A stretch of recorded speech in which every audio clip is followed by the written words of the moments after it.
Tonight was our first coffee house after COVID. Our girls in the community that work with the Toronto Blue Jays Jays Care Foundation are the Cree Quartz Queens. That's our local group, and they need to do community events, and this one was about food sovereignty. Things that grow underground did really well. Potatoes, carrots, beets, those kinds of things. There's nothing like food from the land, fresh as can be. What did we do when we had headaches? We go to the birch tree and take little bits of it and put it in our mouth because it has aspirin properties. That's nice. Like I said, the storytelling, to hear the different stories from the women sharing and to hear the laughter and to just see them reminiscing is amazing. But the knowledge itself on what we could grow here locally and what they used to harvest, or what I grew up harvesting, as an almost 50-year-old. A night like this is awesome because there's no script. You don't know what you're going to hear. You don't know what you're going to learn or get. When this whole world is born asunder,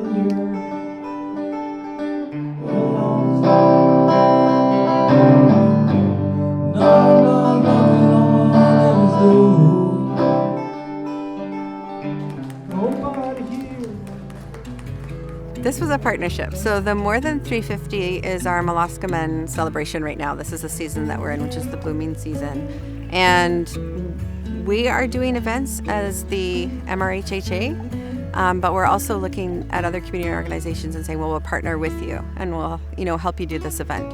So like I said yesterday, we partnered with the high school in Moosonee and we had a cultural day. Tonight we're partnering with the girls at Back Group that's here because they were going to have a coffee house and we can help with that. And so this was just the kickstart, and that's what the More Than 350 is about. It wasn't about having just a year of celebrations. It was about looking back at our traditions and our history and our culture and saying, what can we do and what can we celebrate that's going to go forward and become bigger and broader and better.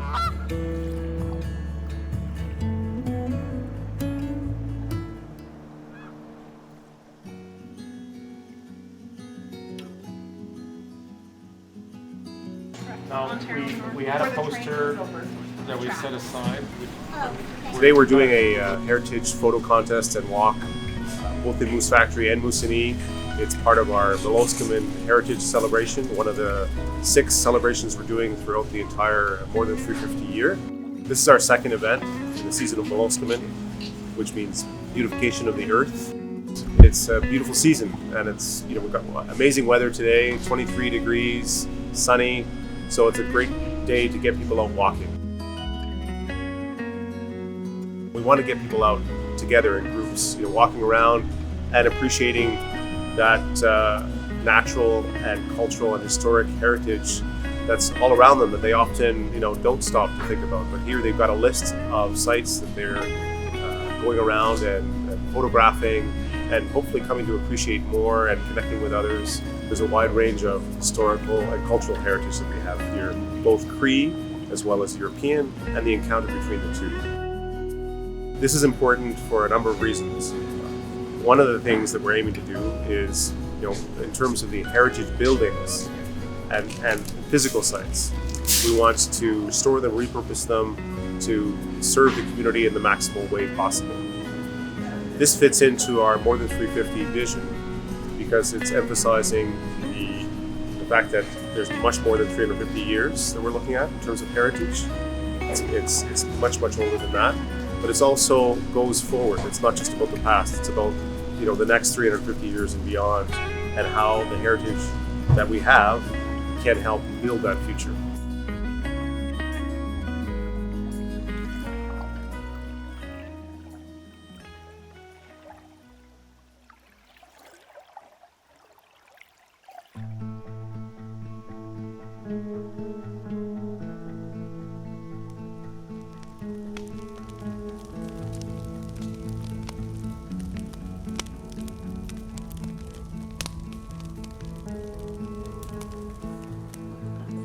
And then you tie it so that when he comes and he pretends to shoot it, you're gonna pull it so it looks like he actually.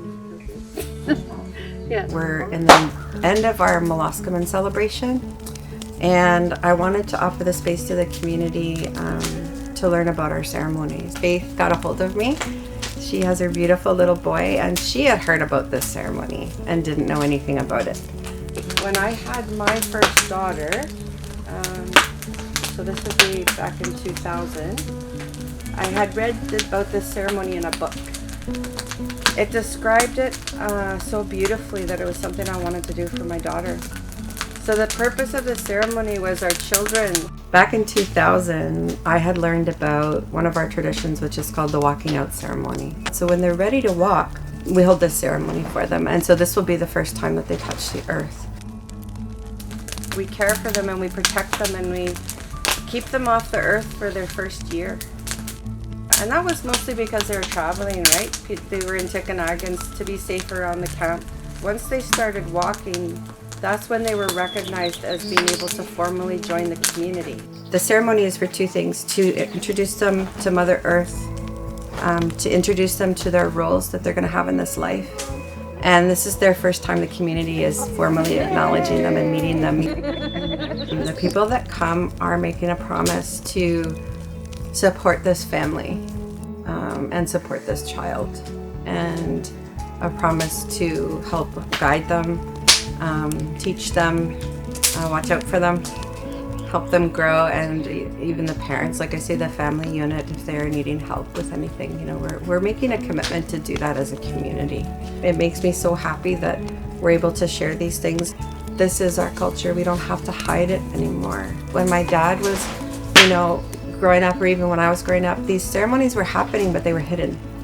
So the fact that our children are going to see us, you know, doing these ceremonies, but also having the patience to learn and to teach is so important for them, to ground them and to help them understand who they are and where they come from and where we fit in our communities and in our environment.